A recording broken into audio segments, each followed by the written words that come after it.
viendo huracanes, volcanes que erupcionan, terremotos por todos lados, guerras, rumores de guerra, en fin. Hay cosas buenas. El pueblo se está volviendo a Dios cada vez más. Yo veo en todos los lugares por donde voy, hay un reavivamiento en el pueblo de Dios. La iglesia no se detiene, la iglesia avanza. Hay espíritu de solidaridad. Yo tengo una nieta que el otro día, en la hora del almuerzo, el sábado, dice, yo tengo que salir, porque el almuerzo demoró un poco. Dice, tengo que visitar personas, tengo que llevar alimentos para las personas. Interesante. En medio del dolor, de la penumbra, hay espíritu de solidaridad. Y todos los jovencitos de la iglesia estaban yendo en esa campaña para distribuir alimentos. Hay cosas buenas. Felicitaciones porque tú has ayudado a alguien durante estos tiempos de pandemia. No lo has dicho a nadie, pero tú sabes. Tú has extendido la mano a alguien. Tú has orado por alguien. Tú has llamado a alguien llevándole palabras de ánimo. Eso es lo que el pueblo de Dios tiene que hacer. Vamos a estudiar esta semana la lección número 5 para el 30 de octubre del año 2021. El título de la lección, El extranjero dentro de tus puertas. Voy a empezar haciendo algo que no hago siempre, leyendo una cita del Espíritu de Profecía. Está en Palabras de Vida del Gran Maestro, página 342. Dice así: el último mensaje de clemencia que ha de darse al mundo es una revelación de su carácter de amor. Los hijos de Dios han de manifestar su gloria.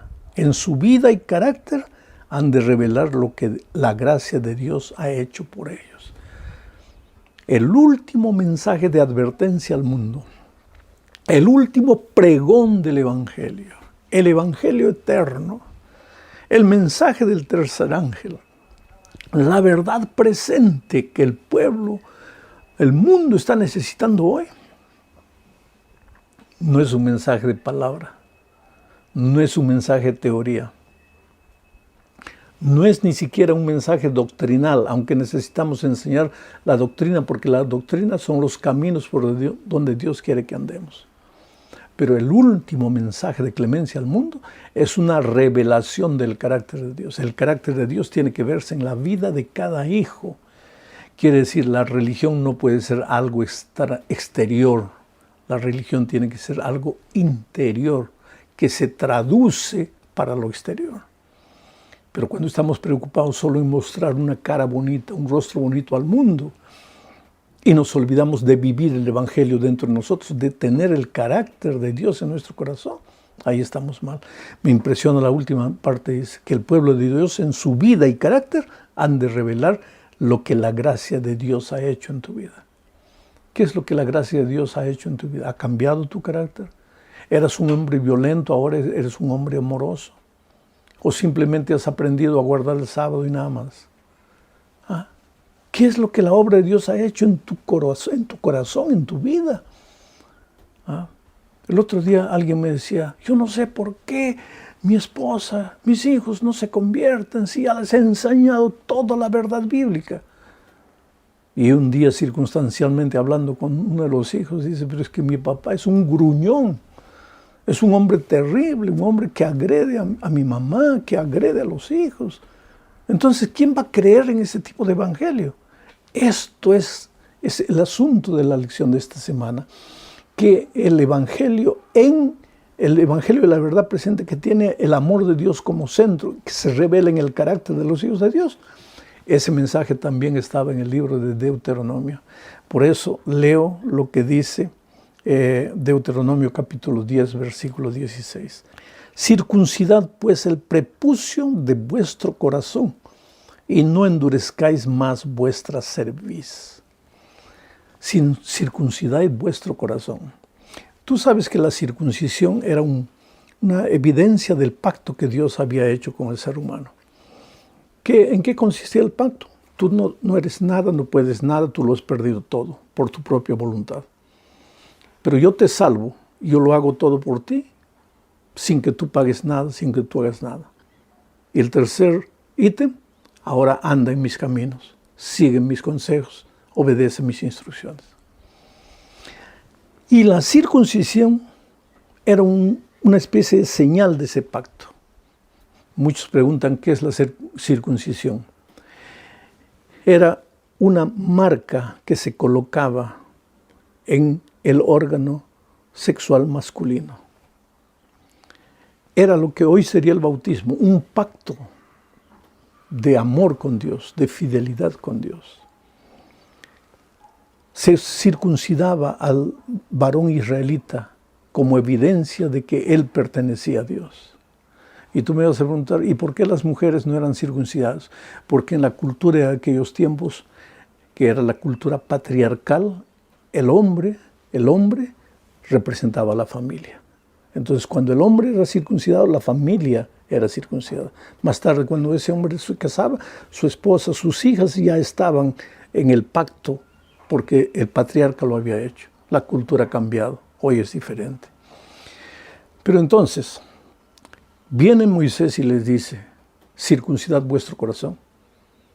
Quiere decir, no basta la circuncisión en el órgano masculino. Imagínate, a veces los hombres eran, cuando alguien se convertía ya adulto, venía al pueblo de Israel, era circuncidado. ¿Qué hacía el ser humano para ser circuncidado? Nada. ¿Qué hacía después de ser circuncidado? Nada. Dios lo hacía todo. Dios lo cuidaba, Dios lo protegía, Dios lo redimía. En ese sentido era una señal del pacto. Pero lo que Dios está queriendo decir aquí es, no limites eso al aspecto exterior. Circuncida el prepucio de tu corazón. Es decir, los israelitas estaban muy preocupados en guardar la ley, la norma, la liturgia. Pero ¿y el corazón? No eran diferentes de nosotros. Muy preocupados con las exterioridades y no se preocupaban con el corazón. Y entonces el mensaje del tercer ángel, la verdad presente, que ya estaba en Deuteronomio, decía, yo quiero que salgas de las cosas exteriores y te preocupes por las cosas interiores, para que las exteriores sean un resultado natural de las cosas interiores. Vamos a la segunda parte. Amaréis al extranjero. Ahora, si tu corazón ha cambiado, si tu vida es una revelación del carácter de Dios, entonces tienes que amar al extranjero. Porque el egoísmo puede ser individual y puede ser colectivo. Es decir, yo me amo a mí y amo a mi familia. Pero yo, como peruano, amo al Perú y amo a los peruanos. Y yo, como sudamericano, amo a Sudamérica y a los sudamericanos. Yo, como adventista, amo a los adventistas. Y ahora viene Dios y dice, no, Señor. Tu amor no tiene límite. Tu amor tiene que ser entregado a tu prójimo. ¿Y quién es tu prójimo? El que está cerca de ti. No interesa el color de su piel, no interesa la manera como él cree, como él piensa, no interesa de qué país viene, qué idioma habla. Tienes que amar al que está cerca de ti, tienes que protegerlo, tienes que ayudarlo. Especialmente los extranjeros, generalmente van a una tierra extraña. Yo agradezco al Brasil de una manera extraordinaria, porque yo soy extranjero en este país. Yo llegué hace muchos años sin hablar una palabra de portugués al Brasil. Y aquí los brasileños me amaron, me aceptaron, me recibieron, me abrieron el corazón. Hoy día, por ejemplo, nosotros vemos inmigrantes de algunos países ahí, musulmanos, saliendo de su país, solo con la ropa en el cuerpo, sin nada, llegando a un país extranjero. ¿Cómo recibimos a esas personas? ¿Cómo recibimos? ¿Cuál es nuestra actitud para con relación a esas personas? Quiere decir que si el Evangelio en ti no es solamente teoría, no es solamente doctrina, si Cristo se revela en tu carácter, entonces pues tienes que extender la mano al necesitado, al carente, al prójimo, al extranjero, sin importarte con nada, simplemente porque la persona está a tu lado y necesita de ti. Esto es interesantísimo, querido. En Deuteronomio capítulo 10, versículo 10, 17 al 19, dice lo siguiente.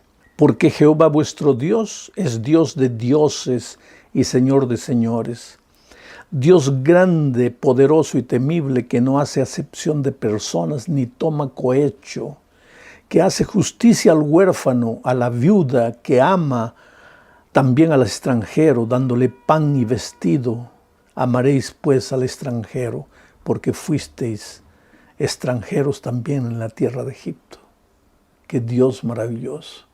No hace acepción de personas. Aquí viene una pregunta interesante que mucha gente hace. ¿Quiere decir que Dios bendice al que no cree en Él, al desobediente, al rebelde, al miserable, al pagano? ¿Dios también lo bendice? Oh, querido, la bendición de Dios, cuando cae del cielo, llueve para todos, para todos. Pero para que te caiga las gotitas de la bendición de Dios, tienes que estar en el territorio de la bendición. El centro del territorio de la bendición es Cristo. Cuando tú te separas del territorio de la bendición, entras en el territorio de la maldición. Y este no es un asunto apenas exterior. Tiene que estar Cristo en ti, tiene que vivir Cristo en ti, tiene que revelarse el carácter de Cristo en ti. Tienes que salir del formalismo religioso para que estés realmente en el territorio de la bendición divina. Pero Dios bendice a todos, porque Dios ama a todos. Él no hace excepción de personas.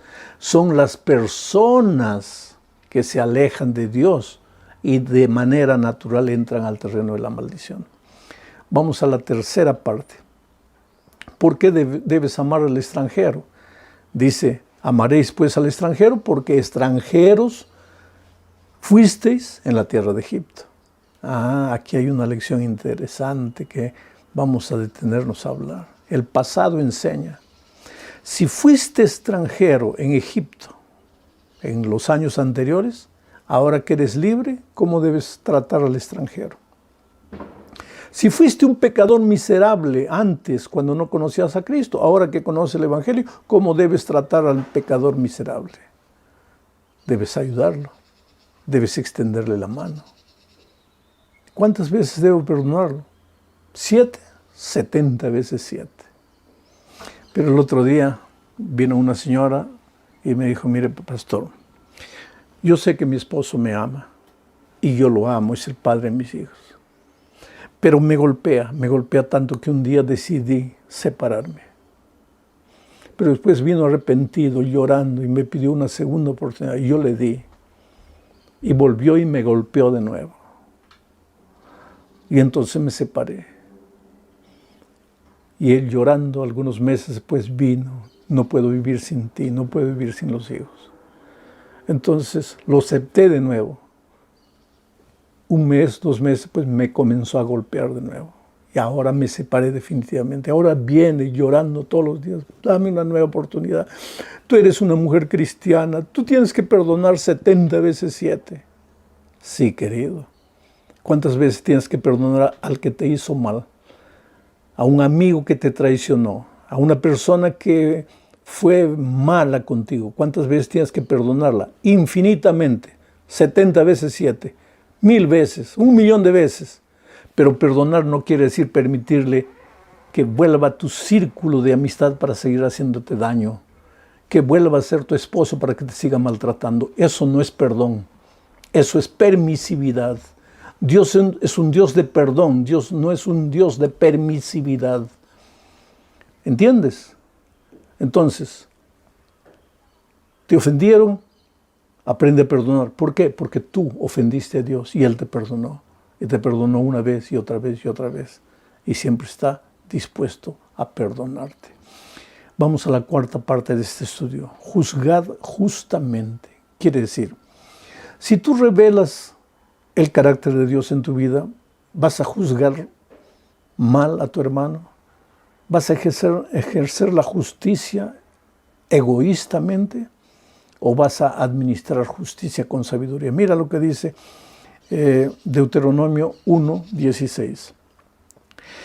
Y tomé a los principales de vuestras tribus, varones sabios. Quien está hablando Moisés, es Moisés al pueblo de Israel, y le dice, y tomé a los principales de vuestras tribus, varones sabios y expertos, y los puse por jefes sobre vosotros, jefes de millares, de decenas, de 50 y de 10, y gobernadores de vuestras tribus. Y entonces mandé a vuestros jueces diciendo, oíd entre vuestros hermanos y juzgad justamente entre el hombre y su hermano y al extranjero. No hagáis distinción de personas en el juicio, así al pequeño como al grande oiréis. No tendréis temor de ninguno, porque el juicio es de Dios, y la causa que os fuere difícil la traeréis a mí y yo la iré. Ya en los tiempos de Israel se administraba con injusticia, y hoy día se administra con injusticia. Pero en el pueblo de Dios, la justicia debe ser administrada con sabiduría. Sí, en nuestro carácter se revela el carácter de Jesucristo. Por eso leí la cita primera del Espíritu de Profecía, porque el último mensaje de clemencia al mundo, la verdad presente para el mundo, el fuerte pregón para el mundo, es una revelación del carácter de Dios al mundo. A veces personas cuyo carácter no ha sido transformada a la semejanza de Jesús son las primeras en querer denunciar el pecado de todas las iglesias. No, querida. La mejor manera de predicar no es con la palabra, es con la vida. Vidas transformadas. Gente humilde, gente mansa, gente que refleje el carácter de Jesucristo. Yo, como pastor, muchas veces tuve momentos difíciles en mi vida y también necesité de consejo. Había un pastor que ya falleció y cada vez que yo hablaba con él, me parecía que yo estaba hablando con Jesús. Qué manera dulce de hablar, mansa. Y un día le pregunté, pastor, ¿cuál es el secreto para ser como usted es? Él me dice, hijo, yo no sé. Le dije, ¿cuánto tiempo usted pasa a solas con Dios? Y él me dijo, no sé, hijo, ahora que estoy jubilado, unas 5 o 6 horas orando, estudiando la Biblia. Cuando trabajaba era menos, pero pasaba más 2 o 3 horas por día con Dios. Ahora entiendo. En esa convivencia, el carácter de Jesús se reprodujo en la vida de ese hombre. Y tú sabes que yo hoy día puedo ver pastores, compañeros de trabajo, hermanos de la iglesia, que son hombres, mujeres de Dios. Se ve que esa gente pasa tiempo con Dios. ¿Y por qué se ve? Porque se revela en sus palabras, en sus actitudes, en su manera de ser. ¿Los miembros de la iglesia administran con justicia? ¿Los líderes de la iglesia administran con justicia? Va a depender si son hombres y mujeres de Dios o no, si reflejan el carácter de Dios o no.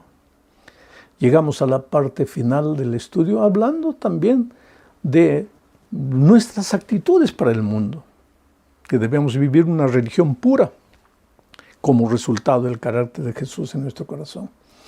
Son consejos varios. Leo Deuteronomio 24, 10 al 15. Dice, no des a tu prójimo algo en préstamo. No entres en su casa para recibir algo en prenda. Quédate afuera y deja que el hombre a quien hiciste el préstamo sea quien te entregue la prenda. Si ese hombre es pobre, no retendrá su prenda durante la noche, sino que sin falta se la devolverás al ponerse el sol. Así él podrá dormir con su ropa y te bendecirá, y delante del Señor tu Dios se te contará como un acto de justicia. No oprimas al jornalero pobre y menesteroso, ya sea este uno de tus compatriotas o algún extranjero de los que habitan en tu tierra y dentro de tus ciudades. Le pagarás su jornal el mismo día, antes de que se ponga el sol, pues ese hombre es pobre y necesita su paga para vivir. De lo contrario, pedirá ayuda al Señor y esto será un pecado en tu contra. Aquí hay lecciones para sacudirnos, querido. El préstamo, la prenda, era costumbre de esos tiempos. Hoy también existe, pero en esos tiempos era frecuente. Una persona necesitada iba, pedía dinero y dejaba como prenda algo. ¿Y qué le dice Dios al pueblo? Si alguien te deja algo en prenda porque le has prestado dinero, cuando no te pague y tú vayas No entres a la casa y le digas, me estás debiendo dinero, aquí está tu prenda, dame el dinero, haciéndole pasar vergüenza delante de la gente. No, no, no, no. Espera que él salga y cuando está solo contigo, habla con esa persona. ¡Qué cortés es Dios! ¡Qué maravilloso! ¿Por qué te hago pasar vergüenza? ¿Por qué tengo que hacerte pasar vergüenza en público? Aunque tú seas el culpable, aunque tú me debas, ¿por qué te tengo que hacer pasar vergüenza en público? ¿Qué lección tú puedes sacar para tu vida aquí? Y otra cosa, no seas injusto con el que trabaja para ti. Dice, si tienes que pagarle hoy, porque trabajó hoy, págale. Porque él depende de eso para sobrevivir. A veces yo encuentro actitudes interesantes. Ya llegó el 30, ya tienes que pagar a tu empleado. Tienes el dinero, pero no pagas. Voy a pagar el lunes. ¿Pero por qué el lunes? No tienes el dinero. ¿Por qué? Sé justo. Recuérdate que todo el que trabaja, trabaja por un sueldo. Y necesita su sueldo. Y si tú tienes empleados, sé justo. Paga en día. Paga a tiempo. A no ser que no puedas. Entonces reúne a los trabajadores. Explícales la situación. Pero no que tengas dinero guardado y seas injusto con el trabajador. Y si tienes que pasar, tu trabajador tiene que pasar hambre, pues que pase hambre tu familia también, todos juntos. Pero tú no puedes abusar del carente, del necesitado, del que te dio su vida durante una semana para trabajar para ti. Ahora, querido, esto no es que tú no puedes, tú puedes. No, esto se trata de carácter. Si Jesús vive en ti, pues tú vas a tratar a las personas como Jesús las trataría. Oh, mis amados, ¿saben lo que en resumen todo esto nos enseña? Que en el tiempo del fin tendremos que mostrar a Dios en nuestro carácter. Que en el Antiguo Testamento, en el libro de Deuteronomio, el pueblo de Dios también tenía que mostrar a Dios en su carácter.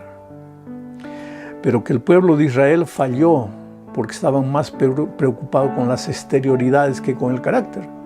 Y que el pueblo de Dios hoy, en la verdad presente, también falla porque está más preocupado